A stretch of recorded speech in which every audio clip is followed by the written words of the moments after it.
యేసుక్రీస్తు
వారితో చెప్పెను.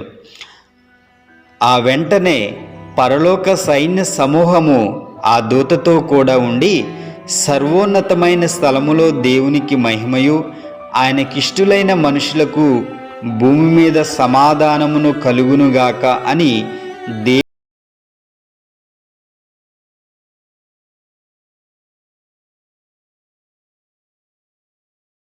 జాగ్రత్తగా గమనించాలి.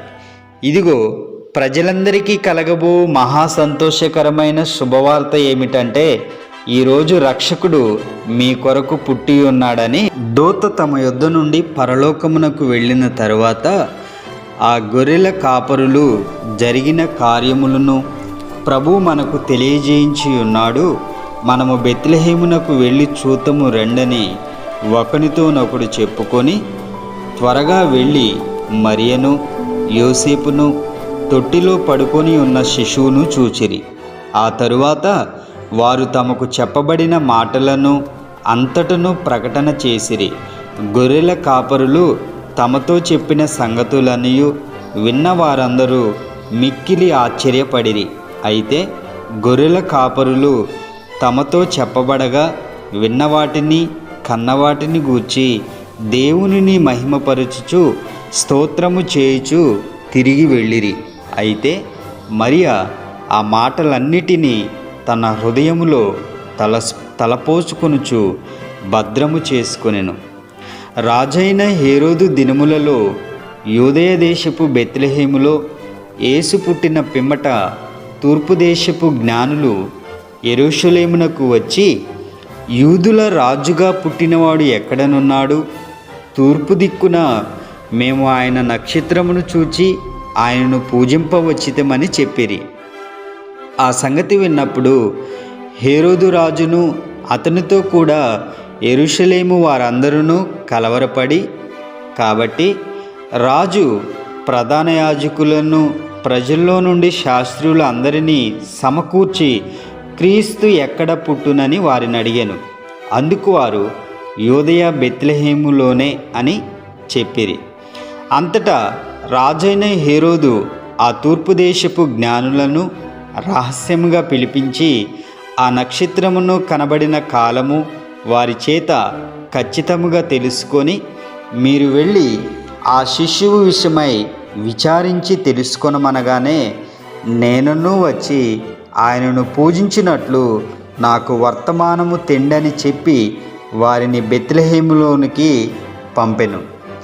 వారు రాజు మాట విని బయలుదేరిపోవుచుండగా తూర్పు దేశమున వారు చూచిన నక్షత్రమును ఆ శిశువును ఉండిన చోటుకు మీదుగా వచ్చుటకును వారికి ముందుగా నడిచెను. వారు ఆ నక్షత్రమును చూచి అత్యానంద భరితులై ఇంటిలోనికి వచ్చి తల్లి అయిన మరియను ఆయన శిశువును చూచి సాగిలపడి ఆయనను పూజించిరి. తమ పెట్టెలు విప్పి బంగారమును సాంబ్రాణిని బోళమును కానుకగా ఆయనకు సమర్పించిరి.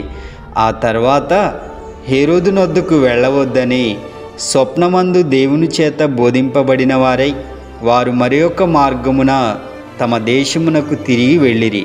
వారు వెళ్ళిన తరువాత ప్రభుదూత యోసేపునకు స్వప్నమందు కనబడి, హేరోదు రాజు ఆ శిశువును చంపుటకు ఆయనను వెదుకుచున్నాడు గనుక నీవు లేచి ఆ శిశువును ఆయన తల్లిని వెంటబెట్టుకొని ఐగుప్తునకు పోయి నేను మీకు తెలియజేయ వరకు అక్కడే ఉండుమని అతనితో చెప్పెను. మరల దేవుని చేత బోధింపబడిన వాడై గలిలయ ప్రాంతమునకు వెళ్ళి నజరేతు అను ఊరిలో కాపురం ఉండెను. ఆయన నజరేయుడని ప్రవక్తల ద్వారా చెప్పిన ప్రకారము ఇలాగు జరిగెను. సహోదరులారా, దేవుడు తన కుమారుడైన యేసుక్రీస్తును ఈ లోకమునకు రక్షకునిగా పంపించుటకు ఆయన చేసిన నిర్ణయము మరియు ముందుగా ఆయన జననమును గురించి తన ప్రవక్తల నోట పలికించిన అన్ని ప్రవచనములను నెరవేర్పు జరిగించుటకును గురించి తెలుసుకున్నాం.